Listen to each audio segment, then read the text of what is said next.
Imagine living in a time when getting sick wasn't just, bad luck. It was seen as a punishment. Exactly. For thousands of years, if you suddenly came down with a plague or some mysterious fever, the common belief was that the gods were angry. Right, or that some evil spirit had literally taken up residence inside your body. So what did you do? Well, you didn't look for a science-based cure. You'd often go to a temple, maybe one dedicated to Asclepius, the god of healing, and you'd just pray. But that's where our story really begins, right? With this massive shift in A thinking. huge shift.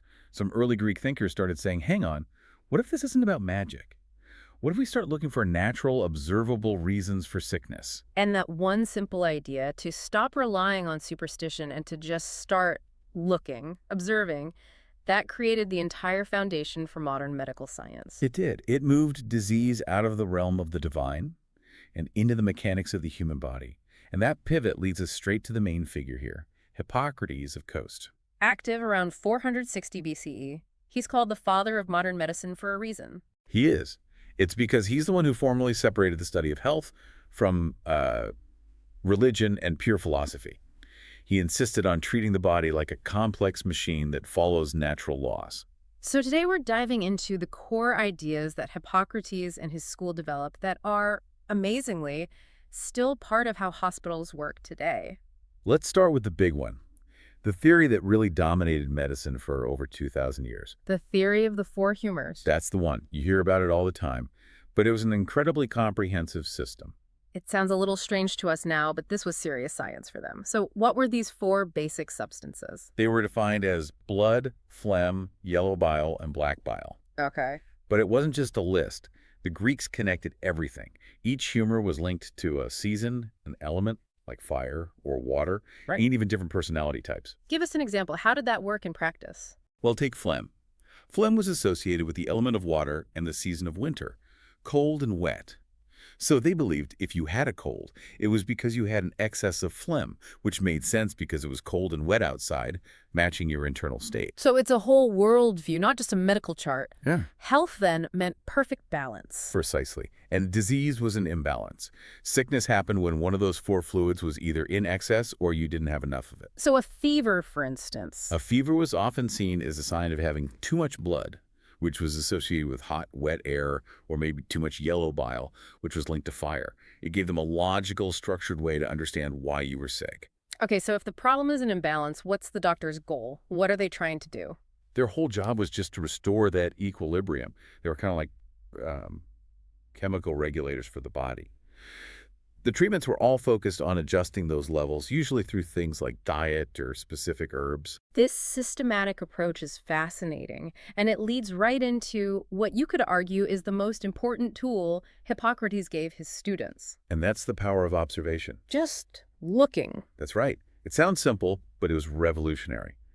Hippocrates' most important instruction was to carefully, methodically look at the patient. That was their main diagnostic tool. And they were incredibly thorough. They looked at everything from skin and eye color to breathing patterns. They'd check the pulse, feeling for its rhythm and strength. They'd even listen to sounds inside the chest and abdomen. But it wasn't just a snapshot, was it? They tracked the illness. Yes, this is the critical piece.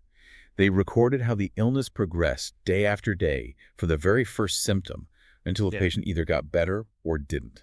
These records were their database. And that's what let them start predicting outcomes. Exactly. That's what we call prognosis. Why was prognosis so important? Because it was the bedrock of their scientific method. If you have a patient and their symptoms exactly match a case from last year where the patient recovered after a certain treatment, Then you have evidence that the treatment works. you have evidence. It moves medicine away from guesswork and superstition. It proved that if you track data, you can make better choices. And it's amazing that basic process has not changed. A detailed medical history, observing symptoms, that's still the starting point for every single doctor's visit today. So let's talk about treatment. We said they focused on gentle regulation. If they weren't jumping straight to surgery, what was step one? Their first step was almost always changing the patient's diet and lifestyle. They truly believed that food, when you use it correctly, is a powerful form of medicine. So the ancient Greek doctor would probably tell us to stop eating chips and go for a walk. Essentially, yes. Their prescriptions were often incredibly simple. They'd recommend bland diets like barley porridge or honey and water, And of course, fresh air, moderate exercise, and plenty of sleep. I think it's so powerful that they avoided the harsh stuff first. They didn't rush to drugs or the knife. No, they avoided all that if they thought a simple change in daily life could solve it. This meant the doctor was looking at the whole person, their environment, their diet, their stress, a holistic view, not just a single symptom. Which means that prevention, keeping someone healthy in the first place, was just as important as the cure. But sometimes diet and rest aren't enough. They did do surgery when they had to, Oh, right? absolutely. When it was necessary, the Greeks performed surgery with specialized bronze and steel instruments. They had scalpels, probes, forceps, all of it. They got very good at setting broken bones and treating wounds from battle. And what's really amazing is their practical grasp of cleanliness, even without knowing about germs. This is a huge point. They just knew that clean wounds healed better, so they would wash them with wine or vinegar. Which act as natural antiseptics. Exactly. Yeah. They contain alcohol and acetic acid. They didn't know why it worked, they just observed that it did, and that it reduced the chance of a fatal infection. They even did incredibly delicate procedures like trepanning. Trepanning is astonishing. This meant making a small, precise hole in the skull, Why would they do that? usually to relieve pressure on the brain, maybe after a bad head injury. And looking at skulls we found from that time, the bone shows signs of healing.